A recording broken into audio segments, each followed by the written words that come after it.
Ma'am சொல்லுமா. உங்கள்கிட்ட ஒரு கொஸ்டின் கேட்கணுங்க மேம். என்ன கொஸ்டின்மா? நம்ம காலர் பேஷண்ட் ஒருத்தவங்க மதுரையிலேருந்து நடேசன் சொல்லி கால் பண்ணியிருந்தாருங்க மேம். சரிம்மா. அவருக்கு லிவர் ப்ராப்ளம் இருக்குங்களாங்க மேம். அது என்னென்ன சிம்டம்ஸாக நான் தெரிஞ்சிக்க முடியும் அப்படின்னு சொல்லி கேட்டு உங்கள்கிட்ட எக்ஸ்பிளைன் பண்ண சொல்லி கேட்டாருங்க மேம். சரிம்மா. அதை பற்றி கொஞ்சம் எக்ஸ்பிளைன் பண்ணுங்க மேம். கண்டிப்பாக சொல்லலாம் தேவி.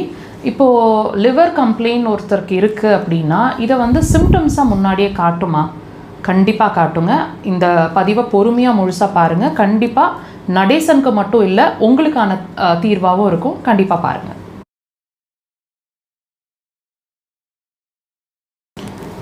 இப்போது தேவி கேட்ட மாதிரி அந்த நடேஷன் பேஷண்ட்டுக்கு லிவர் கம்ப்ளைண்ட் இருக்குதுங்களாம்மா. ஸோ இதை நம்ம எப்போ இப்போ லிவர் ஃபேட்டி லிவர் அப்படின்ற கண்டிஷனில் இருக்குதுன்னு அவங்க சொல்லியிருக்கிறாங்க. இந்த கண்டிஷன் வர்றதுக்கு முன்னாடியே ரொம்ப நாள் முன்னாடியே சிம்டம்ஸாக ஏதாவது காட்டுமான்னு அவர் கேட்டிருக்கிறாரு. ஸோ இதை நடேசனுக்கு மட்டும் இல்லைங்க, உங்களுக்கான ஒரு கிளாரிட்டியாகவும் கண்டிப்பாக இருக்கும். இப்போது இந்த லிவர் சம்மந்தமான பிரச்சனை வருது, ஹெப்படோமெகாலி அப்படின்ற கண்டிஷன், அதாவது லிவர் வீக்கம் ஆகிடுது, லிவர் சிரோசிஸ் வரப்போகுது அல்லது ஃபேட்டி லிவர் வரப்போகுது, இந்த மாதிரி லிவர் சம்மந்தமான பிரச்சனைகள் ஒருத்தருக்கு வரப்போகுது அப்படின்னா ரொம்ப நாள் முன்னாடியிலிருந்தே சில சிம்டம்ஸ் வழியாக நம்ம அந்த பிரச்சனைகள் வரப்போகுது அப்படிங்கிறத நமக்கு சொல்லிடும். என்னென்ன வகையில் சொல்லும்? கண்டிப்பாக முதல் விஷயம் தூக்கம் கெடும்.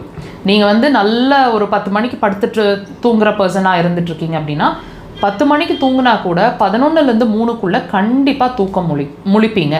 அது மட்டும் இல்லை, அடிக்கடி தூக்கம் முழிச்சிட்ருக்கிற மாதிரி இருக்கும், இடையில தூக்கம் முழிக்கிற மாதிரி இருக்கும், ரெஸ்ட் ரூம்க்கு 2-3 தடவை எந்திரிக்கிற மாதிரி இருக்கும், அல்லது கனவுகள் முழிக்கிற மாதிரி இருக்கும், அல்லது சட்டுன்னு ஒரு ஃபியூ செகண்ட்ஸ் முழிப்பு வந்துச்சு, புரண்டு படுத்துகிட்டே இருக்கேன், முழிப்பு வந்துகிட்டே இருக்கிற மாதிரி இருக்கிறது. இது முதல் விஷயங்க. செகண்டரி கண்டிப்பாக டைஜஷன் சார்ந்த பிரச்சனைகள் கொண்டு வரும்.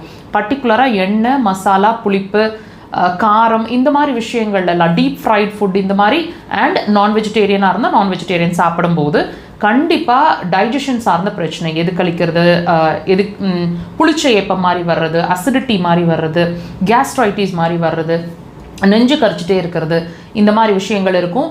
கண்கள் சார்ந்த பிரச்சனை கண்டிப்பாக இருக்கும். கண் எரிச்சல், தண்ணி வடியறது, செவந்துக்கிறது, குருத்து கொப்பளங்கள் மாதிரி வர்றது, ட்ரைனஸ் மாதிரி இருக்கிறது, தலைவலிகள் அண்ட் பயங்கரமான ஹெட்டேக் வர்ற மாதிரி இருக்கிறது, தலை சுத்தல் மாதிரி இருக்கிறது, வாய் புளிக்கிற மாதிரியோ கசக்கிற மாதிரியோ இருக்கிறது, சியாட்டிக்கா பெயின்னு சொல்கிறது, இன்னும் நிறைய விஷயங்கள். பட் பேசிக்காக நீங்கள் தெரிஞ்சுக்கக்கூடிய, நீங்கள் உணரக்கூடிய வகையில் நாங்கள் சொல்லியிருக்கோம். கண்டிப்பாக வாட்ச் பண்ணுங்கள். நடேசன் சார் இதுக்கான உங்களுக்கான ஆன்சராக இருந்திருக்கும். வாட்ச் பண்ணி பாருங்கள்.